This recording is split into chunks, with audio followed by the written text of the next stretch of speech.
Hey everybody, welcome back to the channel. Today we're going to do like a how-to slow wheelie, how to do a sit-down slow wheelie.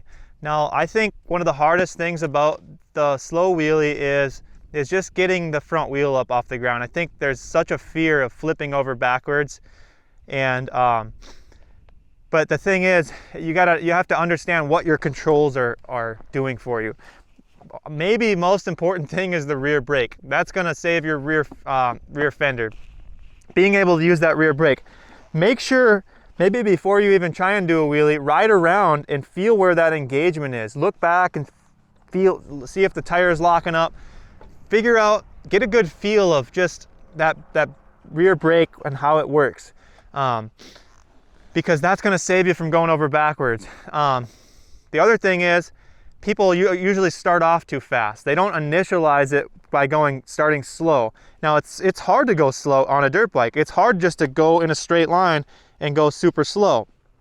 But the thing is, the slower you go, the easier it is going to be to do a slow wheelie, because if you pop it up too fast, all of a sudden, if you pop it up and you don't get it high enough, quick enough, you're going to start going forward too fast, and you're going to run out of gearing. It's going to be just like a free-for-all, and you're just kind of hoping for the best, and you're not really in control.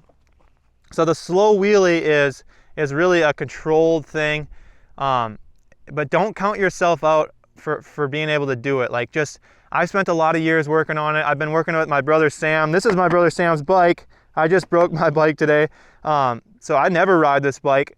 But I have a feeling that the same techniques that I use are going to cross over. And I think one of the big thing is I'm going to use my front brake to compress the forks down. And as those forks go down, my body goes down with it, and they come back up and my body goes up. And you don't want to underestimate the amount of weight your upper body is. And all that going down and then coming back, the bike has to do less work, and you have to do less work too. So it's all about learning the controls of the bike, getting used to the clutch, because once you do get it up there, you're going to have to pull that clutch in when you hit your rear brake. So you're going to be constantly feathering that clutch. So working on fundamental clutch drills aside from wheelies is another thing I recommend. But let's just do some wheelies. We'll do a couple passes. We'll talk about initializing it, and then maybe we'll get into some advanced stuff as we get up and talk about what happens once we're up. So let's just try a couple passes here, see what happens.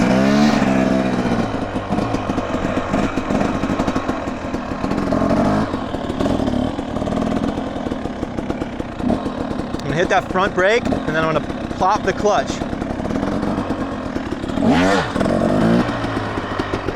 So that was actually still too fast. We want to get a little slower than that. Sam's bike, I don't know if the gearing is a little different, but the rear wheel seems to slip out pretty quick, or break loose. It's break loose. So let's try and just really go super slow and get it out. There we go. That's kind of what we're talking about. Just getting it up, and who cares if you don't ride it a super far long ways. Initially, you just want to work on popping it up. So one of the hardest things to do is hit that front brake, because your finger's on the brake and you're trying to work the gas. So it's going to take some time to get that down. Not bad. Okay, that was a little better. I popped it up a little bit quicker, and that good initialization gave me a good feeling for the rest of the wheelie. So working on just really, that was a little crazy right there. Maybe just because I'm not used to the bike, but you see what I mean. I'm letting that front tire compress, or the front end compress down, and I'm bringing my body back up as the forks come back up. Just to keep it super slow. This is just ridiculously slow, of course. But again, we want to work on that rear brake action. Once most of you get that feeling of what the brake does once it comes up, you're going to be surprised. You're going to be like, you're gonna be trying to grab your rear fender on the ground soon enough. So that's the slow wheelie. That's everything. I just wanna say one more thing and we'll wrap it up. You got an idea, work on that initialization, pressing it down, letting it come back up. I'm not completely used to this bike, so it's a little bit goofy, but that's basically the general idea. Once you do get it up there, it's gonna be a lot of just kind of feeling it out. You're gonna start drifting this way and drifting that way. But one of the things you can do is you can think forward. You wanna look ahead and you wanna think in a straight line.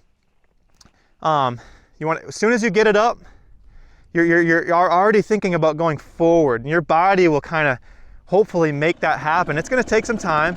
It could take years, you know, but that's just something to start working on. You can use your shoulders, straighten out your arms if you have to, use your legs to counterbalance. I don't hear enough people talking about that.